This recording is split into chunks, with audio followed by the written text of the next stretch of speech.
민수기 33장 50절에서 34장 29절까지지만 2절까지만 봉독하도록 하겠습니다.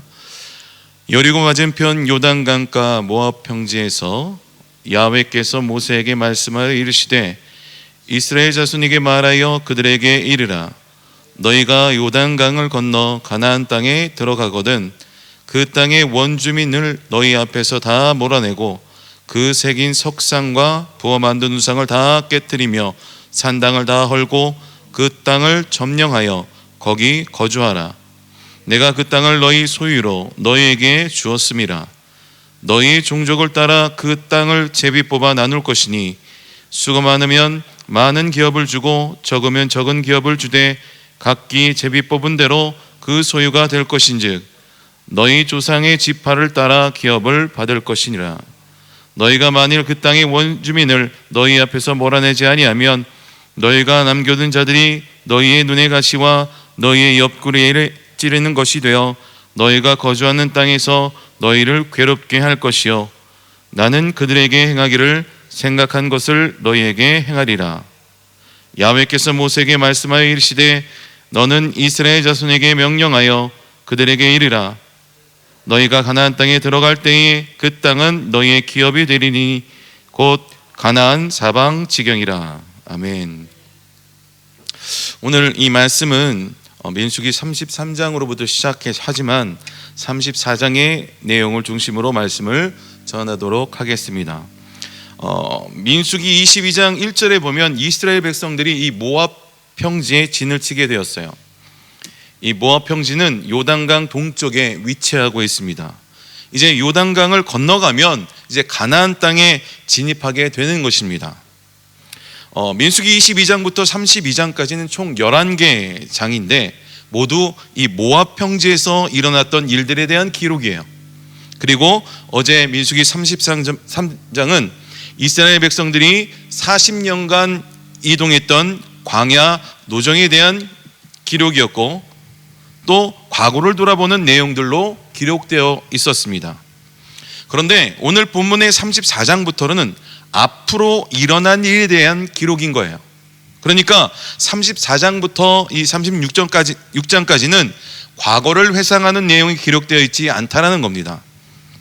앞으로 들어가게 될 가나안 땅에 바라보고 미래적인 일들에 대한 내용으로 가득 차 있는 것이죠.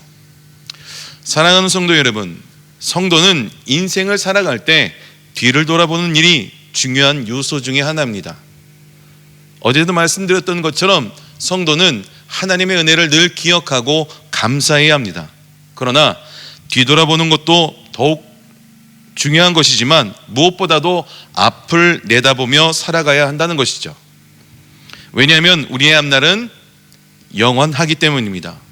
뒤를 돌아보면 기껏해야 70에서 80년이지만 앞을 내다보면 영원한 삶이 기다리고 있기 때문인 것이죠. 그러니 이 땅의 짧은 인생, 뒤를 돌아보는 일에만 마음에 두지 마시고 미래를 보는 시각이 있어야 한다는 겁니다. 그래서 민수기 34장부터 36장은 미래에 일어날 일들에 대한 내용인데 핵심적인 주제는 바로 하나님이 당신의 백성에게 기업을 주신다라는 겁니다. 그래서 우리는 오늘 본문 33장의 후반부와 이 34장의 내용의 중심으로 말씀을 살펴보겠는데 이 33장의 이 후반부 말씀은 기업으로 받을 가나안 땅에서 실천해야 할 두 가지 책임에 대해서 말씀하고 있고 34장은 가나안 땅의 경계와 분배 그리고 그 땅을 분배받을 대상과 같은 내용들이 기록되어 있는 것입니다. 그래서 오늘 말씀을 이 34장을 먼저 살펴보고 또한 이제 33장의 후반부에 기록된 이스라엘 백성이 지켜야 할 두 가지 책임에 대해서 말씀의 은혜를 나누도록 하겠습니다. 첫 번째로 가나안 땅의 경계와 분배의 문제예요. 오늘 34장 1절부터 2절은 이 가나안 땅이 이스라엘 백성에게 주신 하나님의 기업임을 분명히 말씀하고 계십니다. 우리 1절과 2절 말씀 다시 한번 보도록 합시다. 야훼께서 모세에게 말씀하여 이르시되 너희는 이스라엘 자손에게 명령하여 그들에게 이르라. 너희가 가나안 땅에 들어갈 때에는 그 땅은 너희의 기업이 되리니 곧 가나안 사방지경이라. 그러니까 오늘 말씀의 첫 시작은 평생 노예로 살았던 이스라엘 백성, 땅 한 평도 소유하지 못했던 그 이스라엘 백성에게 하나님은 가나안 땅을 기업으로 주시겠다라고 명확히 말씀하고 계시는 거예요. 그리고 말씀을 보면 3장부터 12절에 보면 앞으로 얻게 될 이 가나안 땅의 경계에 대해서도 말씀하고 있습니다. 간단하게 설명하면 3절은 남방의 경계고 6절은 서방의 경계이며 7절은 북방의 경계, 그리고 10절은 동편의 경계인 것이죠. 만약에 어떤 사람이 여러분에게 말하기를 그냥 오늘 밥 한번 같이 먹자라고 했고, 또 다른 사람은 오늘 점심에 짬뽕 한 그릇 완뽕 어때라고 말을 했다면 진짜 밥을 같이 먹을 사람, 그 같이 밥을 먹을 확률이 높은 사람이 누굴까요? 전자일까요? 후자일까요? 당연히 후자일 것입니다. 왜냐하면 정확하게 점심에 짬뽕을 같이 먹자고 한 사람이 그냥 오늘 그냥 밥 한번 먹을까라고 이야기한 사람보다 가능성이 더 높다라는 거예요. 왜 그렇습니까? 구체적으로 제시가 있었기 때문이라는 것이죠. 이처럼 오늘 본문은 하나님께서 가나안 땅을 이스라엘 백성에게 주시는데 그냥 두리뭉실하게 주시겠다고 말씀하지 않으시고 정확히 동서남북 경계를 정하시고 그 땅이 너희의 기업이 될 것이다 라고 말씀하고 계시는 거예요. 그리고 34장 15절서부터 15절에는 가나안 땅을 주실 때 이미 땅을 분배받았던 루벤 지파, 갓 지파, 므낫세 반쪽 지파를 제외한다는 내용도 기록하고 있는 거예요. 이 내용은 바로 그냥 요단강 동쪽의 땅을 이미 받았기 때문이라고 말씀합니다.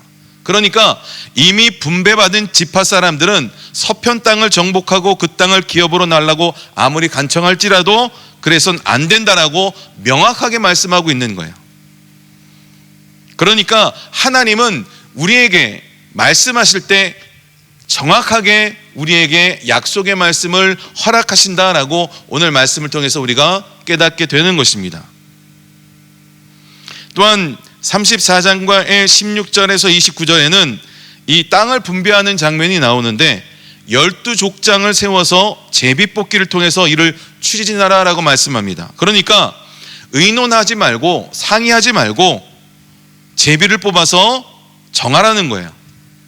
그런데 9지파와 므낫세 지파 반지파, 그러니까 므낫세의 반지파를 계산했을 때 족장이 10명밖에 계산 나오지 않는데 어찌하여 하나님은 12족장을 세우라고 말씀하셨냐? 그것은 바로 제사장 엘리야셀과 또 지도자 여호수아가 포함되었기 때문에 12족장을 세웠던 것입니다. 그러니까 하나님은 모세를 통해 제비를 뽑고 또 지파 대표들을 임명하고 땅을 정확하게 분배하셨다는 것이죠. 그러니까 땅을 분배하는 것도 분배하는 방법도 모두 다 하나님이 하셨다라는 거예요. 모든 것이 다 하나님의 손에 달려있다는 겁니다. 우리가 인생을 살아갈 때 내가 한 것이다라고 생각할 때가 많아요. 사실 우리가 예수 믿는다 할지라도, 예수님을 의지한다 할지라도 우리가 늘 기도하고 하나님 앞에 나아가지만 어떠한 결과물을 냈을 때 내가 했다, 또 내가 이뤘다라는 생각을 착각에 빠질 때가 많다는 것이죠. 우리가 기억해야 할 것은 하나님이 함께 하셨다는 것을 기억하시기 바랍니다. 우리의 삶의 전체에서 우리가 예수 믿고 구원받았던 것도 다 하나님의 은혜였던 것이고, 또한 예수 믿고 우리가 축복받고 이 땅에서 잘 살게 된 것도 다 하나님의 은혜였음을 기억하시길 주님의 이름으로 축원합니다. 모든 것이 다 하나님이 하신 거예요. 믿으십니까? 결국 이 가나안 땅의 분배 역시도 하나님의 뜻대로 하시겠다는 것임을 말씀을 통해서 우리에게 말씀하고 있는 것입니다. 그런데 저는 오늘 이 말씀을 볼 때 과연 이스라엘 백성의 그 노정의 과정 가운데 이런 생각이 듭니다. 사실 이 출애굽한 이스라엘 백성이 얼마나 하나님께 범죄한 백성이었습니까? 어제도 언급했지만 불평과 불만이 일색이었어요. 모세를 돌로 쳐 죽이려고도 했고 애굽으로 다시 돌아가겠다고 했습니다. 반역했어요. 우상 숭배했습니다. 음행에 빠지는 등 말로 다 할 수 없는 죄를 저질렀던 이스라엘 백성이 과연 이 하나님으로부터 이 땅을 받을 권리가 있을까 하는 거예요.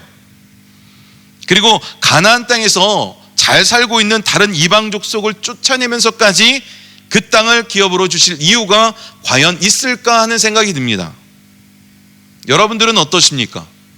이렇게 하나님께서는 가나안 땅을 정확하게 이스라엘 백성에게 기업으로 분배하시는데 그 이스라엘 백성의 그런 행위들이나 행적들을 보면 과연 그 젖과 꿀이 흐르는 가나안 땅을 기업으로 받을 자격이 있었을까요?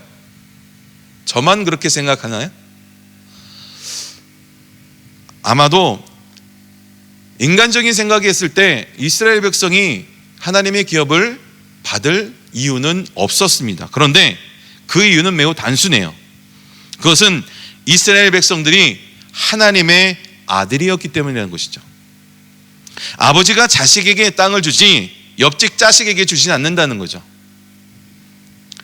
자식과 자식이 역시 여러분 왜 다른지 모르시겠죠. 자식은 아버지의 말, 부모의 말을 잘 들었을 때 자식이고 말 듣지 않으면 자식이 되는 거예요. 그래서 내 아들, 내 자식에게는 좋은 것을 주시지만 옆집 자식은 국물도 없는 거죠. 아무튼 땅은 아들에게 주는 것입니다. 그 내용은 출애굽기 4장 22절에서 23절에서 볼 수 있는데 한번 화면을 좀 띄워주시기 바랍니다. 너는 바로에게 이르기를 야훼의 말씀에 이스라엘은 내 아들 장자라.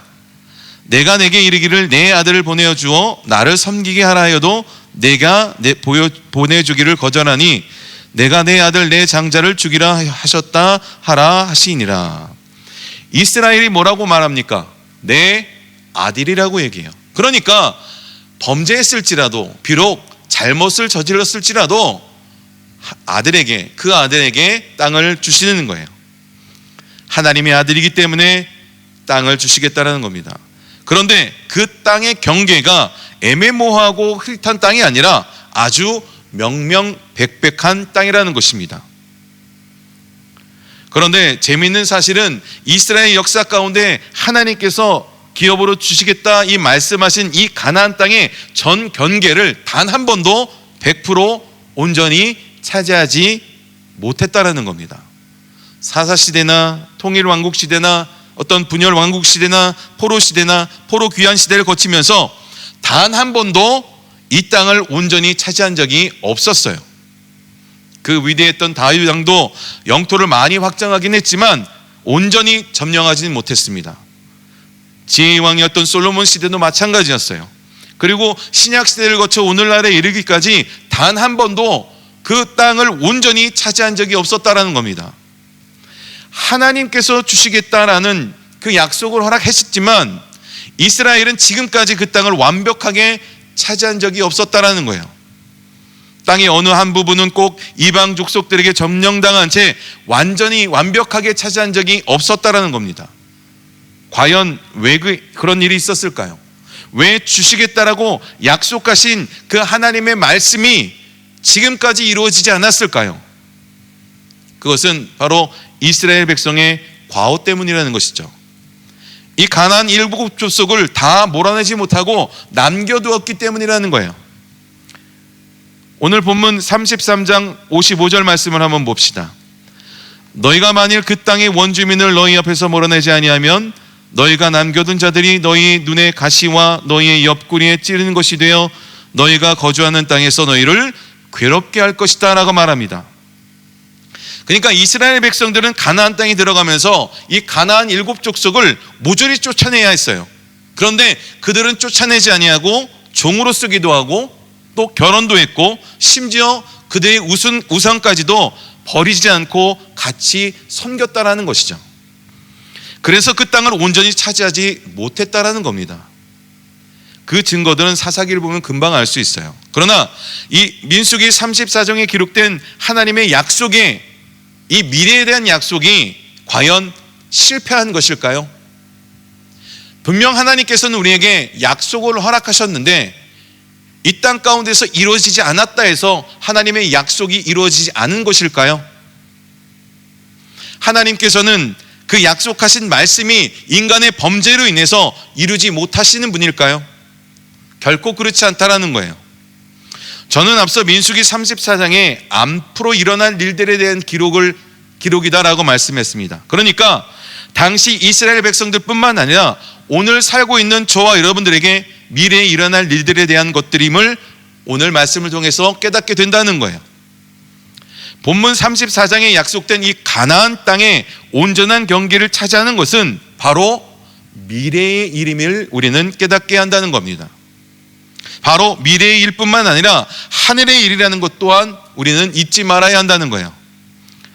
사실 하나님께서는 민수기 34장에 가나안 땅을 기업으로 주시겠다고 약속했지만 이미 이 약속은 아브라함 때에 주셨던 약속이에요. 창세기 15장 18절에 보면 그날에 야훼께서 아브라함과 더불어 언약을 세워 이르되 내가 이 땅을 애굽 강에서부터 큰 강 유브라데까지 내 자손에게 주겠다라고 말씀합니다. 그러니까 아브라함을 통해서 약속을 받았지만 지금까지 차지하지 못했다는 거예요.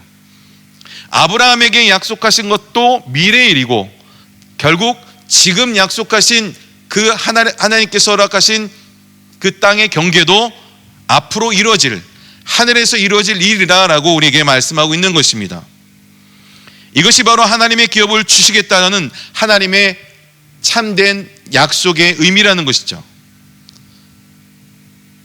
이스라엘 백성들이 가나안 땅에 들어가서 그 땅을 기업으로 차지하게 되는 것에 예표가 되는 것입니다. 실체는 하나님의 택한 백성들은 천국의 기업을 받게 되는 거예요. 그러므로 이 아침에 이 말씀을 믿는 저와 여러분들에게 천국의 기업이 있기를 주님의 이름으로 축원합니다. 이것이 바로 34장에 기록된 하나님께서 우리에게 허락하신, 하나님께서 이스라엘 백성에게 기업을 주신 궁극전이 실현이는 것인 것이죠. 앞에도 얘기한 것처럼 두 번째로 이스라엘 백성이 가나안 땅에서 수행해야 할 두 가지 책임에 대해서 말씀의 은혜를 나누도록 하겠습니다. 34장 52절부터 53절 말씀을 다 같이 한번 보도록 합시다. 그 땅의 원주민을 너희 앞에서 다 몰아내고 그 새긴 석상과 부어 만든 우상을 다 깨트리며 산당을 다 헐고 그 땅을 점령하여 거기에 거주하라. 내가 그 땅을 너희 소유로 너에게 주었습니다. 가나안 땅에 들어가면서 첫 번째 책임은 가나안 땅에 살고 있는 모든 원주민들을 몰아내고 이스라엘 백성만 그 땅에 살라고 말씀합니다. 이 땅은 다른 말로 표현하면 가나안 땅에는 하나님의 백성만 살 수 있다는 거예요. 그것이 하나님의 명령인 것입니다.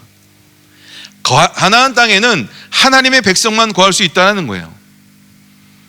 우리끼리 쉽게 얘기하면 예수 믿지 않으면 절대로 천국에 들어갈 수 없다라는 의미를 하는 것이죠.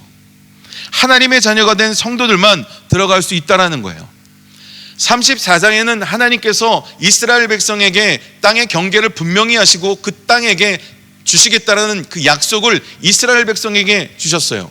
그 약속은 저와 여러분과 동일한 약속인 것을 믿으시기 바랍니다.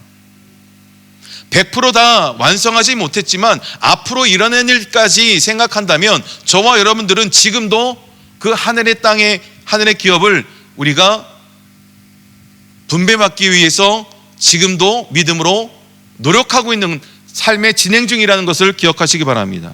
그렇다면 그 하나님의 나라, 그 하나님이 우리에게 허락하신 그 기업의 땅에는 하나님을 예수 믿는 사람들만에게 허락한 하나님의 축복임을 기억하시기 바랍니다. 이스라엘이 모압 평지에서 가나안 땅을 바라보듯이 저와 여러분들도 이 땅의 짧은 인생 뒤돌아보는 일에만 마음에 두지 말고 미래를 바라보며 하나님의 기업, 새하늘과 새 땅을 바라보며 살아가는 저와 이런 삶이 되기를 주님의 이름으로 축원합니다. 그렇다면 가나안 땅에 살고 있는 원주민이 무엇입니까? 저와 여러분 삶 가운데 하나님의 나라에 거하기 위해서, 하나님의 기업을 받기 위해서 우리가 이 땅 가운데 살아가면서 쫓아내야 할 가나안의 원주민이 무엇입니까? 오늘 말씀을 통해서 다시 한번 우리 삶을 뒤돌아보고 내 마음 가운데 쫓아버려야 할 그러한 가나안의 원주민이 있다면 예수의 이름으로 쫓아내시기를 주님의 이름으로 축원합니다. 그곳을 쫓아낼 때 하나님의 기업, 하늘의 저 새하늘과 새 땅이 저와 여러분의 100% 소유 자가 됨임을 기억하시기를 주님의 이름으로 축원합니다. 두 번째 책임은 땅에 새긴 석상과 부어 만든 우상을 다 부수고 하나님만 섬기라고 이야기하고 있어요. 하나님의 기업으로 주신 땅에서 오직 하나님만 경배하라고 말씀합니다.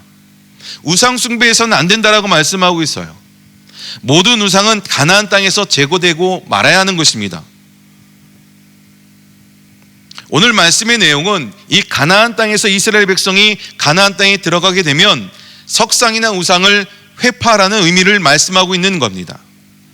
오직 야훼 하나님만 경배하는 땅이 되어야 한다는 거예요. 이 말씀이 주는 저와 여러분에게 의미는 무엇입니까? 우리가 예수 믿고 하나님의 자녀가 되었어요. 그렇다면 우리의 삶도 하나님의 것임을 믿으시기를 주님의 이름으로 축원합니다. 그렇다면 여러분 삶 가운데, 여러분 인생 가운데 우상이나 석상이 있다면 다 멸해야 된다는 것을 기억하시기 바랍니다. 오늘 말씀의 가나안 땅은 천국의 예표예요. 예표니까 그 땅의 우상, 석상들은 다 파괴하고 산당을 폐하라고 말씀하고 있는 거예요. 우리의 삶 가운데, 내 마음 가운데 우상으로 가지고 있는 이 것들이 있다면, 산당으로 가지고 있는 그런 마음이 있다면 이 시간 다 폐하시기를 주님의 이름으로 축원합니다. 그런데 우리의 삶뿐만 아니라 안타까운 것은 교회 안에서도 보이지 않는 우상이 있다는 거예요. 이 아침에 다 말씀드릴 수는 없지만 하나님께 봉사한다고 하면서, 예배자라고 하면서 물질이 우상되고 그것이 당연하다고 생각하는 것이, 그런 사람들이 있다라는 겁니다. 겉으로는 헌신하고 충성하고 이런 것들을 포장하고 뒤로는 자기 손에 안 보고 시간의 수단까지 다 챙기는 실속파가 있다라는 거예요. 우리는 우리 곁에 있는 이 우상들을 척결해야 될 줄 믿습니다. 어떤 사상적인 우상들, 또 공산주의, 종교혼합주의, 종교다원주의, 샤머니즘, 차별금지법 같은 눈에 보이지 않는 교회 안의 우상들을 완전히 몰아내 버려야 한다는 것입니다. 말씀을 마무리합니다. 모압 평지의 가나안 땅을 바라본 이스라엘 백성들은 이 세상을 살아가면서 우리가 바라봐야 할 천국, 바로 하늘나라를 바라보며 살아가야 할 성도의 모습임을 기억하시기 바랍니다. 그래서 오늘 이 본문의 34장을 대하면서 몇 가지 질문을 스스로 해봐야 합니다. 우리는 하나님이 주시겠다는 약속의 기업을 받을 하나님의 자녀들인가? 또 나는 하나님의 자녀로서 천국의 기업을 상속받게 될 것을 확신하고 있는가? 이 질문을 통해서 믿음의 확신이 있어야 할 줄 믿습니다. 물론 이 자리에 함께한 저와 여러분들은 땅을 받지 못할 사람들은 아무도 없을 거예요. 단지 차이는 넓은 땅을 받을 것인지 좁은 땅을 받을 것인지 하는 문제만 남아있다라는 겁니다.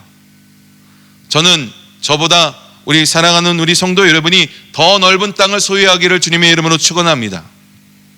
그러기 위해서는 교회 안에 여러 가지 봉사하는 일들이 많이 있어요. 교회 학교나 찬양대나 전도단이나 남녀 선교회나 찬양팀, 실업인 선교회, 에이레네 같은 열심을 품고 주를 섬겨야 할 그러한 곳들이 많이 있다라는 것입니다. 그러므로 더 넓은 땅을 소유하기 위해서 여러분들 주님의 일에 충성하는 저와 여러분 삶이 되게 주님의 이름으로 축원드립니다. 그래서 저보다 더 넓은 땅을, 저 천국에서 더 많은 땅을 소유하는 우리 순복음 도봉교회 성도가 되기를 주님의 이름으로 축원합니다. 기도하겠습니다.